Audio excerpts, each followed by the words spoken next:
2003 கண்ணகி முருகேசன், 2015 கோகுல்ராஜ் சுவாதி, 2016 சங்கர் கௌசல்யா, 2019 கனகராஜ், ஷெர்லின் பிரியா, சொல்லப்போனால் எங்கள் தருமபுரியில் இளவரசன். ஸோ இப்படி வருஷத்துக்கு ஒன்று நடந்துக்கிட்டே தான் இருக்கு ஒரு ஆணவ கொலை. இதை தடுக்க வேற வழியே இல்லைங்க, எந்த வழியும் இல்லை. இப்போ ரீசெண்டாக கவின், ஒரு நல்ல கோல்டு மெடலிஸ்ட், நல்லா சம்பாதிக்கிற ஒரு பையன், சென்னையில் ஒரு நல்ல பொசிஷனில் இருக்கிற ஒரு பையன், ஸ்கூல் லைஃப்லேருந்து ஒரு பொண்ணை லவ் பண்ணியிருக்கான். அது தப்பே இல்லையே. அந்த பொண்ணும் அவனை லவ் பண்ணியிருக்கு, அந்த பையனும், ரெண்டு பேருமே லவ் பண்ணியிருக்காங்க, ரெண்டு பேருமே மேஜர். ஆனா அது அந்த பொண்ணோட அப்பா அம்மாவுக்கு தம்பிக்கு பிடிக்கல. அப்பா அம்மா ரெண்டு பேரும் எஸ்ஐ. ஸோ என்ன வேணாலும் பண்ணலாம், ஏன்னா அவங்க போலீஸ். ஒரு 21 வயசு பையன்கிட்ட கேன் வாஷ் பண்ணி அந்த பையன் மூலியமா ஒரு 27 வயசு பையனை கொன்னு இருக்காங்க, கொடூரமா குத்தி. ரொம்ப பெரிய ட்விஸ்ட் என்னன்னா, ஒரு ஸ்டேஜ்ல அந்த பொண்ணு என்ன சொல்லுதுன்னா போலீஸ் கிட்ட, நான் அவனை லவ் பண்ணவே இல்லை, அவன் தான் என்ன லவ் பண்ணா, டார்ச்சர் பண்ணா அப்படின்ட்டு. அதாவது எப்படி வேணாலும் சேஞ்ச் பண்ணலாம் இல்லை ஒருத்தரை. அவங்க ரெண்டு பேரும் சின்ன வயசுல இருந்து லவ் பண்ண போட்டோஸ், வீடியோஸ் எல்லாமே இருக்கு. பர்த்டேக்கு கிஃப்ட் எல்லாம் பண்ணியிருக்க அந்த பொண்ணு.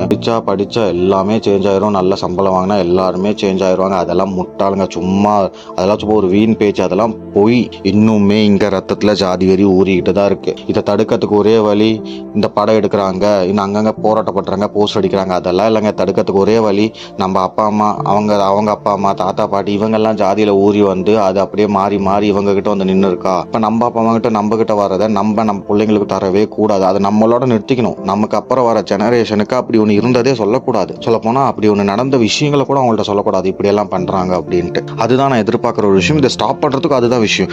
போதும், இந்த ஜாதி வெறி, இந்த ஜாதின்றது நம்ம ஜெனரேஷனோட நின்றுடும், நமக்கு அடுத்த வர ஜெனரேஷனுக்கு போகக்கூடாது. அப்படி போனனாலதான் ஒரு 21 வயசு பையன் ஒரு 27 வயசு பையனை கொன்னுட்டாங்க. இங்க ரெண்டு பேரோட வாழ்க்கையும் போயிடுச்சு. அவன் செத்துட்டான், இவன் ஜெயிலுக்கு போயிட்டான். ஆனா இப்ப அந்த மேல் ஜாதின்னு சொல்றாங்கல்ல, அப்பர் காஸ்ட் பையன், அந்த பையன் தான் கொன்னது லோயர் காஸ்ட் பையனை. ஏன்னா கவின் வந்து லோயர் காஸ்ட், அவன் லவ் பண்ண பொண்ணு வந்து அப்பர் காஸ்ட். இப்போ இந்த அப்பர் காஸ்ட் ஆளுங்களை என்ன தெரியுமா மெசேஜ் பண்றாங்க, கமெண்ட் பண்றாங்க, நாங்கள் இதுதான் எங்க ஜாதி பெருமை, இப்படிதான் பண்ணுவோம், எங்க பொண்ணை தொட்டா வெட்டுவோம், அந்த குடும்பம் ஜெயிச்சிருச்சு, அந்த குடும்பம் வந்து ஜாதி மானத்தை காப்பாத்திச்சு, ஜாதி பெருமையை நிலைநிறுத்திருச்சு அப்படின்னு எல்லாம் கமெண்ட் பண்றாங்க. ஆனா அந்த கமெண்ட் பண்ற எல்லாருமே சுர்ஜித்துக்காக போய் ஒரு 10 வருஷம் ஜெயில இருக்க சொல்லுங்க. அவன் ஜாதிக்காக தானே, எப்படியும் அவன் ஜாதிக்காரன் தானே. ஐயோ நம்ம ஜாதிக்கார பையன் இப்படி பண்ணிட்டான், அவன் 21 வயசு தான் ஆகுது, அவனுக்கு பதிலாக நான் போய் ஜெயில இருக்கேன்னு எவனாசு ஒருத்தனை போய் ஜெயில ஒரு 10 வருஷம் 15 வருஷம் இருக்க சொல்லுங்க பார்க்கலாம். ஒரு நாயும் போகாது. இவங்களுக்கெல்லாம் என்னன்னா, பின்னாடி இருந்து உசு பேத்திக்கிட்டே இருக்கணும். இவனுங்கெல்லாம் போய் தடுக்க மாட்டானுங்க, இவனுங்கெல்லாம் போய் காப்பாற்ற மாட்டானுங்க ஜாதியை. இந்த மாதிரி ரொம்ப மென்டலி அடாக்டா இருக்கிறவங்கள வச்சு அப்படியே பண்ணிட்டு இவங்க ஜாதி பெருமையை அவங்க காப்பாற்றிக்கிறது. இவ்வளோ பேசுற ஒருத்தங்க ஏன் போய் ஜெயிலுக்கு போக கூடாது?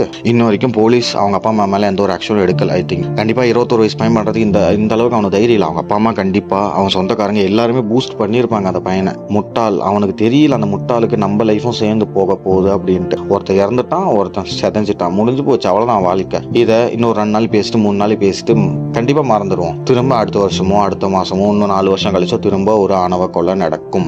இதெல்லாம் தடுக்கணும்னா இனி வர ஜெனரேஷனுக்கு ஜாதி ஒண்ணு இருக்குன்றத சொல்லவே கூடாது. சொல்ல போனா இப்ப பெரிய பெரிய டேரக்டருங்களாம் ஜாதியை பேஸ் பண்ணி எடுக்கிறாங்க, அவங்க ஜாதி பெருமையை காட்டிட்டு எடுக்கிறாங்க. அதை ஃபர்ஸ்ட் ஸ்டாப் பண்ணணும். ஜாதியை காப்பாத்துறேன், ஜாதியை ஒழிக்கிறேன் அப்படின்னு அந்த படம் பத்தி அதை ஃபர்ஸ்ட் நிறுத்தணும். காமன் சென்ஸான விஷயங்களை படத்தை எடுத்தணும். உங்களுக்கு இன்னும் ஈஸியா புரியுற மாதிரி சொல்லணும்னா இந்த ஹயோத்தி, சசிகுமார் நடிச்சார்ல, அந்த மாதிரி ஒரு சோல் குட் ஃபிலிமா எடுக்கணும். அந்த மாதிரி படத்தை காமிச்சு தான் மனுஷனை மாற்ற பார்க்கணும். 96. ஸோ இதுதான் உண்மை. நான் ஜாதி பெருமையை சொல்கிறேன், இல்லை என் ஜாதிக்காரன் இப்படியெல்லாம் அந்த காலத்தில் பண்ணாங்க, இப்படியெல்லாம் இந்த காலத்தில், அதெல்லாம் ஸ்டாப் பண்ணுங்க. நம்ம எல்லாம் நினச்சிட்டு இருக்கோம் இங்கிலீஷ்காரன்ட்டு வந்து சுதந்திரம் அடைச்சிட்டோம், வி ஆர் இண்டிபெண்ட் அப்படின்னு. ஆக்சுவலி இண்டிபெண்டே அடையலைங்க. இப்போ வரைக்கும் ஆணவ கொலை நடக்குது, செக்ஸுவல் ஹராஸ்மெண்ட் நடக்குது, ரேப் நடக்குது, போலீஸ் அடிச்சே கொல்றவும் நடக்குது, கொலை பண்ணுறாங்க, பசிக்கு திறன்னா கொள்ளையடிக்கிறாங்க, மதத்தால் ஒருத்தனை சாவடிக்கிறாங்க.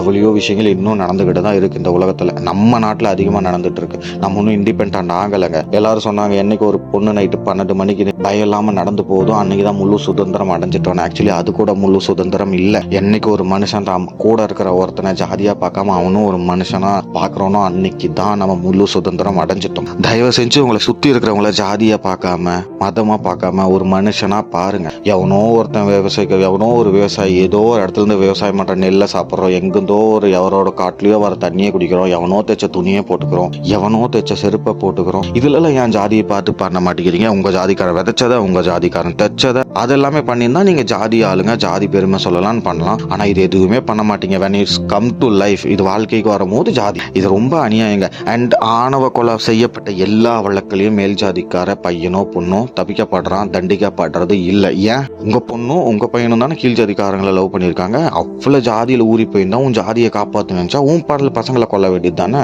ஏன் பண்ணல? ஸோ இதெல்லாம் சிந்திக்க வேண்டிய ஒண்ணுங்க. இன்னும் சிம்பிளா சொல்லணும்னா, அந்த மேல் ஜாதின்னு சொல்றாங்கல்ல, அவங்களையே நல்லா வசதியா இருக்கிற ஒரு குடும்பத்திட்ட போயிட்டு நல்லா அந்த ஜாதியில இருக்கிற ஒரு கம்மியான வசதி இருக்கிற குடும்பம் போய் பொண்ணு கேட்டா அந்த இடத்துல ஒரு பிரச்சனை வரும்.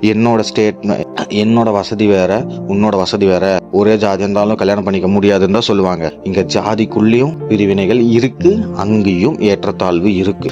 அதை இந்த முட்டாளுங்க புரிஞ்சிக்கவே மாட்டேங்கிறாங்க. நான் இது ஏன் பேசணும்னு நினைச்சேன்னா, நான் ரொம்ப நாளா பேசணும்னு நினைச்ச ஒரு விஷயம். சில விஷயங்களை நம்ம தான் மாத்தணும், மாறாது. நீ உன்னை சுத்தி இருக்கிறவன்ட்ட போய் ஜாதியை மாத்துன்னு சொல்லாத. நீ ஃபர்ஸ்ட் ஜாதியை ஏத்துக்க. நீ உன்னோட குழந்தைக்கு சொல்லித்தான், அவனோட குழந்தைக்கு சொல்லித்தரும். இப்படிதான் செயின் லிங்க் வழியா மாறும் ஜாதிகள். இப்படிதான் செயின் லிங்க் வழியா நமக்கு வந்தது. நம்ம கிட்ட இதை ஸ்டாப் பண்றதுக்கான ஒரு வழி இருக்கும் போது அதை நம்ம கரெக்டா இப்படிதான் பண்ணணும். ப்ளீஸ் உங்க பசங்களுக்கு இந்த ஜாதின்ற ஒரு விஷயத்த சொல்லி தராதீங்க. அது ரொம்ப பெரிய ஒரு குற்றங்க. ஏன்னா இந்த ஜாதி மட்டும் இல்லைன்னா இன்னைக்கு எத்தனையோ குடும்பங்கள், எத்தனையோ வாழ்க்கைகள் சந்தோஷமா இந்த பூமியில வாழ்ந்துட்டு இருந்திருக்கும். இவங்களால அத்தனை பேரும் இன்னைக்கு சொர்க்கத்துல வாழ்ந்துட்டு இருக்காங்க. எத்தனை உயிர்கள் இதெல்லாம் நமக்கு தெரிஞ்சு நடக்குது, தெரியாம எத்தனையோ நடக்குதுங்க. இந்த ஜாதி அப்படின்ற 2 வார்த்தை எத்தனை பேரோட வாழ்க்கைய மாத்தி இருக்கு. உங்க அப்பா அம்மாவை திருத்தணும்னு நினைக்காதீங்க. உங்களை திருத்திக்கிட்டு உங்களுக்கு அப்புறம் வர இந்த ஜெனரேஷனை திருத்த பாருங்க. அதுதான் ரொம்ப இம்பார்ட்டன்ட். ஏன்னா உங்க அப்பா அம்மாவோட ஜெனரேஷன் அதோட ஸ்டாப் ஆயிடுச்சு. இதுக்கப்புறம் தான் ஜெனரேஷன் வளர போகுது. நான் இங்க எந்த ஜாதி சப்போர்ட் பண்ணல, நியாயத்தை பேசுறேன், அவ்வளவுதான். ஒரு உயிருங்க, ஆஃப்டர் ஆல் ஒரு ஜாதி. அதை நம்ம கண்ணில் கூட பார்த்துருக்க மாட்டோம். யாருக்கோ சொல்லி தெரிஞ்சது. அதுக்காக எத்தனை உயிர்களை பலி கொடுத்தாச்சு இந்த பூமிக்கு நம்ம. ப்ளீஸ் உங்க பசங்களுக்கு ஜாதின்னு ஒன்று இருந்ததே காட்டிக்காதீங்க. அதுதான் ரொம்ப இம்பார்ட்டன்ட். இங்க நம்ம தான் மாத்தணுங்க. இனிமேல் எதுவும் மாற போறது இல்லை. எனக்கு சொல்லணும்னு தோணுச்சு இந்த விஷயத்தெல்லாம். அதனால தான் உங்க எல்லாத்துக்கிட்டையும் ஷேர் பண்றேன். கவினை நினைச்சு எனக்கு ரொம்ப கஷ்டமா இருக்கு. அவர் உடல் அளவுல இறந்துட்டாரு. பட் என்னைக்கு அந்த பொண்ணு நான் லவ்வே பண்ணலன்னு சொன்னாலும் அன்னைக்கு அவரு கண்டிப்பா அந்த ஆன்மா கூட இறந்துருக்கும். இந்நேரம் படிச்சா வாழ்க்கை மாறிடும், படிச்சா கல்ச்சர் மாறிடும். இதெல்லாம் சும்மா பேச்சுங்க. எல்லாரும் பார்க்க தான் பெரிய மனசு மாதிரி வெள்ளையும் சொல்லியமா இருக்காங்க. ஆனா எல்லாருக்குள்ளேயும் நஞ்சு இருக்கு. ஜாதின்ற வெறி இருக்கு. லோயர் கேஸ்ட்லயே அவன் கேஸ்ட்ல இருக்கிற இன்னொருத்த லவ் பண்ணா அவனை வெட்டுறான். ஹையர் கேஸ்ட்ல அவன் கேஸ்ட்ல இன்னொருத்த லவ் பண்ணா வெட்டுறான். இங்க ஜாதி பிரச்சனை, மத பிரச்சனை எல்லாத்துக்கும் காரணம் வசதி தான். தயவு செஞ்சு இது எல்லாத்தையும் விட்டுட்டு மனுஷனா பாருங்க. உங்க வரப்போற ஜெனரேஷனுக்கு இப்படி ஒன்று நடந்த விஷயத்த சொல்லாம இதுக்கப்புறம் எப்படி நடத்தணும், எப்படி பழகணும்னு சொல்லித்தாங்க. நமக்கு பின்னாடி இந்த ஜெனரேஷனை மறந்துட்டு நமக்கு முன்னாடி வரப்போற ஜெனரேஷனை எப்படி உருவாக்கணும்ன்ற தாட்டை மட்டும் காட்டுங்க. அண்ட் உங்க பசங்களை கேஸ்ட் ஃப்ரீ பர்சனா மாத்துங்க. அண்ட் அவங்கள நல்ல வழி நடத்துங்க. அதுதான் நான் ஆசைப்படுற ஒண்ணு.